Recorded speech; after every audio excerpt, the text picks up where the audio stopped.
2 Chronicles chapter 26. Si King Uzziah ng Judah. Ginawang hari ng buong Judah si Uzziah nung siya ay 16 years old bilang kapalit ng tatay niyang si Amaziah. Pagkamatay ng tatay niya, tinayo ulit ni Uzziah ang city ng Elath at binalik ito sa Judah.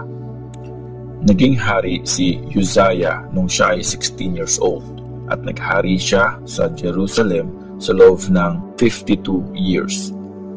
Si Jecoliah na taga-Jerusalem ang nanay niya.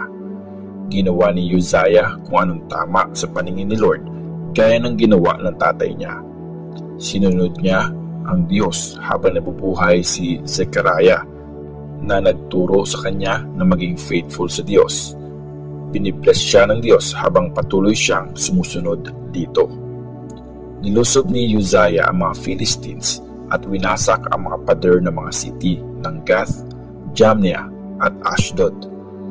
Nagtayo siya ng mga city sa teritoryo ng Ashdod at sa iba pang mga lugar na sakop ng mga Philistines. Tinulungan siya ng Diyos na talunin ang mga Philistines, ang mga Arabs na naninirahan sa Gurbaal at ang mga Meunites.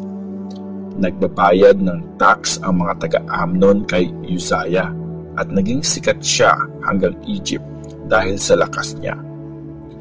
Nagtayo siya ng mga tower sa Jerusalem sa may corner gate, valley gate, at sa bawat kanto ng mga pader na ginawa niya. Nagtayo din siya ng mga tower sa desert at humukay ng maraming balon kasi marami siyang mga alagang tupa sa Shephelah at sa kapatagan. Dahil mahilig siya sa pagsasaka, meron siyang mga farmers at mga tagapag-alaga ng ubasan sa mga mabundok na bayan at sa matatabang lupa. Bukod dito, meron pa siyang mga sundalo na nakaredy para lumaban sa gera.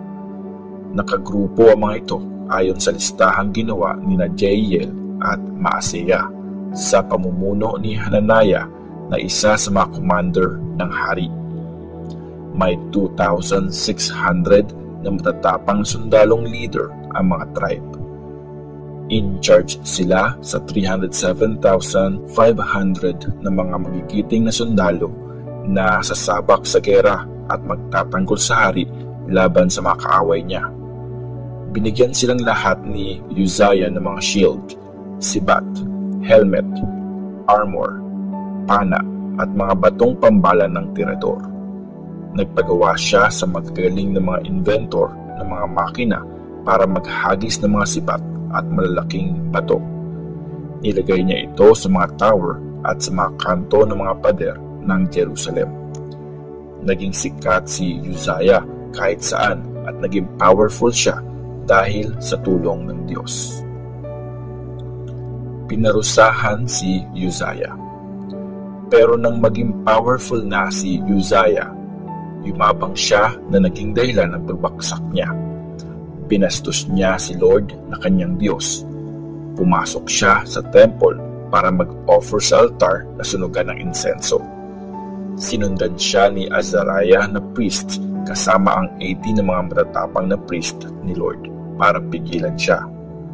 Sinabi nila, "King Uzziah, wala po kayong karapatang magsunog ng insenso para kay Lord. Ang mga priest lang galing sa tribe ni Aaron ang pinili para gumawa nito. Lumabas na kayo sa holy place na ito. Mali ang ginawa nyo. Hindi na kayo ibibless ni Lord God." Tapos, nagalit si Uzziah sa mga priest. Nasa loob na siya noon ng temple at nakatayo sa tabi ng altar ng insenso. Meron siyang hawak na sunugan ng insenso. Nung nagalit siya sa mga priest, agad-agad siyang nagkaketong sa noo niya.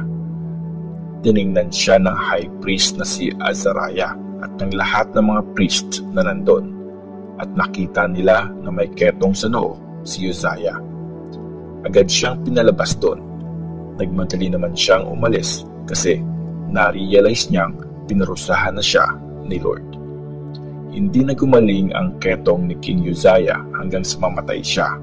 At dahil may ketong siya, binukod siya ng tirahan at hindi na siya pwedeng pumasok sa temple.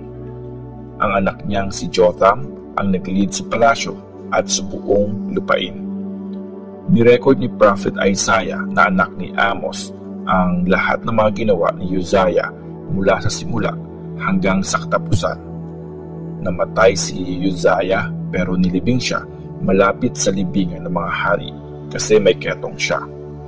Ang anak niyang si Jotham ang pumalit sa kanya bilang hari. 2 Chronicles chapter 27. Si King Jotham ng Judah. Naging hari si Jotham nung siya ay 25 years old. Naghari siya sa Jerusalem sa loob ng 16 years. Ang nanay niya ay si Jerusha na anak ni Zadok. Ginawa niya kung anong tama sa paningin ni Lord gaya ng ginawa ng tatay niya. Pero hindi niya ginaya ang tatay niya sa pagsusunog ng insenso sa temple. Kaso, nagpatuloy naman ang mga tao sa paggawa ng masama. Pinatayo ulit ni Jotham ang north gate ng temple at pinatibay ang pader ng city sa may Ophel. Pinatayo din niya ang mga city sa mabundok na lugar sa Judah at nagpagawa rin siya ng mga kampo at mga tower sa mga gubat. Nakipaglaban siya at ang mga sundalo niya sa hari ng mga taga-Amon at mga sundalo nito at nanalo sila laban sa kanila. Noong taon na yon, binigyan siya ng mga taga-Amon ng halos 3,500 kilos ng silver, 1,000 tons ng wheat at 1,000 tons ng barley. Ganon din ang binayad sa kanya noong pangalawa at pangatlong taon. Naging powerful si Jotham kasi naging faithful siya kay Lord na kanyang Diyos. Nakarecord sa history ng mga hari ng Israel at Judah ang lahat ng mga pakikipaglaban at ang iba pang mga ginawa ni Jotham. Naging hari si Jotham nung siya ay 25 years old at naghari sa Jerusalem sa loob ng 16 years. Namatay siya at nilibing sa city ni David. Ang anak niyang si Ahaz ang pumalit sa kanya bilang hari. 2 Chronicles chapter 28. Si King Ahaz ng Judah. Naging hari si Ahaz nung siya ay 20 years old at naghari siya sa Jerusalem sa loob ng 16 years. Hindi niya sinunod ang magandang example ni King David na ancestor niya. Instead, ginawa niya kung anong masama sa paningin ni Lord. Ang mga example ng mga hari ng Israel ang sinunod niya. Gumawa pa siya ng maraming bakal na ribulto ni Baal at nagsunog ng insenso sa Hinnom Valley. Pati nga mga anak niyang lalaki ay sinunog niya bilang offering sa mga Diyos-Diyosan, gaya ng sobrang samang mga gawain ng mga bansang pinalayas ni Lord sa lupain nang dumating ang mga Israelites dito. Nag-offer din siya at nagsunog ng insenso sa mga lugar kung saan wino-worship ang mga Diyos-Diyosan at sa ilalim ng mga malilim na puno. Tinalo ng Syria at Israel ang Judah. Nagkasala si King Ahaz, kaya hinayaan ni Lord na kanyang Diyos na talunin siya ng hari ng Syria. Maraming mga taga-Judah ang binihag at dinala sa Damascus. Hinayaan din siyang matalo ng hari ng Israel at marami ang napatay sa kanila. Napatay ni King Pekah na anak ni Remaliah ang 120,000 na magagaling na sundalo ng Judah sa loob lang ng isang araw. Napatay sila kasi tinalikuran nila si Lord, ang Diyos ng mga ancestors nila.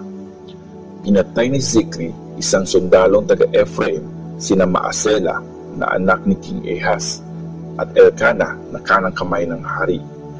Binihag ng mga sundalong Israelites ang 200,000 na mga kamag-anak nilang taga-Judah, kasama ang mga babae at mga bata. Tinala rin nila sa Samaria ang mga kayamanang nasamsam nila. Si Prophet Oded. Nasa Samaria noon si Oded, isang prophet ni Lord. Sinalubong niya ang mga sundalong galing sa Samaria.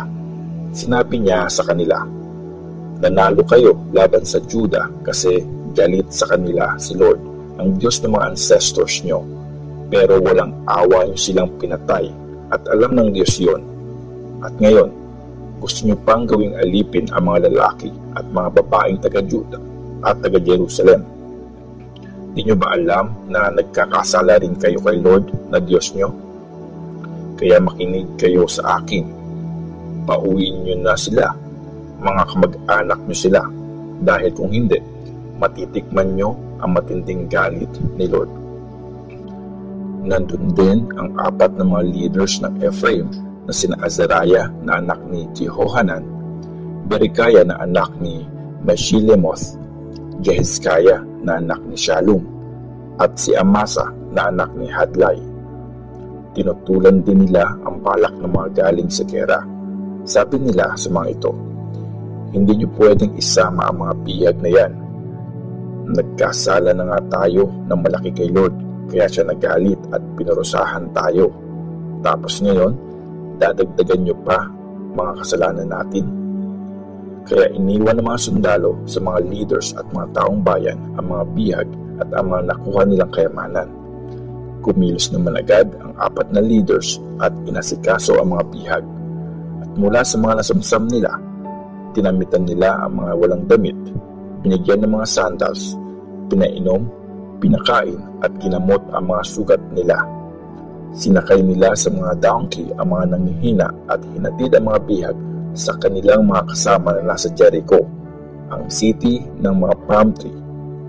Pagkatapos nun, bumalik na sa Samaria ang mga leaders na nag-asikaso sa mga bihag.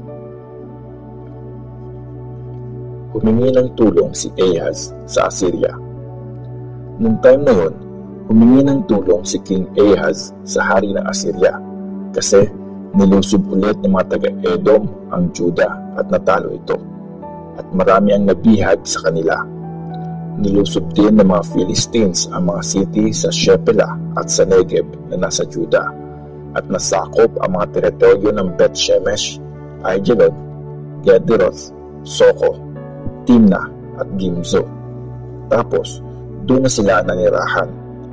Pinahiya ni Lord ang Juda dahil kay Ahaz na hari nila.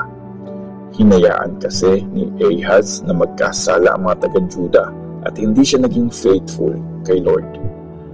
Pumunta kay King Ahaz ang hari ng Assyria na si Tiglath-Pileser. Pero instead na tulungan siya, pinahirapan pa siya nito. Kaya kinuha ni Ahaz ang mga gold na nasa temple, pati na ang mga nasa palasyo ng hari at ang mga nasa bahay ng mga leaders at binigay ang mga ito sa hari ng Assyria. Pero hindi pa rin ito nakatulong. Nag-worship si Ahaz sa mga Diyos-Diyosan. Sa panahon ng kagipitan ni Ahaz, lalo siyang hindi naging faithful kay Lord. Nagdala siya ng offering sa mga Diyos ng mga taga-Damascus na tumalo sa kanya. Sabi niya, tinulungan silang manalo ng mga Diyos ng mga hari ng Syria, kaya mag-offer din ako sa mga ito para matulungan din ako. Pero ito yung nagpabaksak sa kanya at sa buong Israel. Tapos, ginather pa ni Ahaz ang mga kagamitan sa temple at sinira ang mga ito. Pinasara niya ang mga pintuan ng temple at nagpatayo ng mga sarili niyang altar sa bawat sulok ng Jerusalem. Sa bawat city ng Juda, nagpatayo siya ng mga altar sa mataas na lugar. Doon sila nagsusunog ng insenso para sa ibang mga Diyos, kaya lalong nagalit si Lord, ang Diyos ng mga ancestors niya. Nakarecord sa history ng mga hari ng Juda at Israel ang lahat ng mga ginawa ni Ahaz at ang paghahari niya mula sa simula hanggang sa katapusan. Namatay siya at nilibing sa Jerusalem pero hindi sa libingan ng mga hari. Ang anak niyang si Hezekiah ang pumalit sa kanya bilang hari.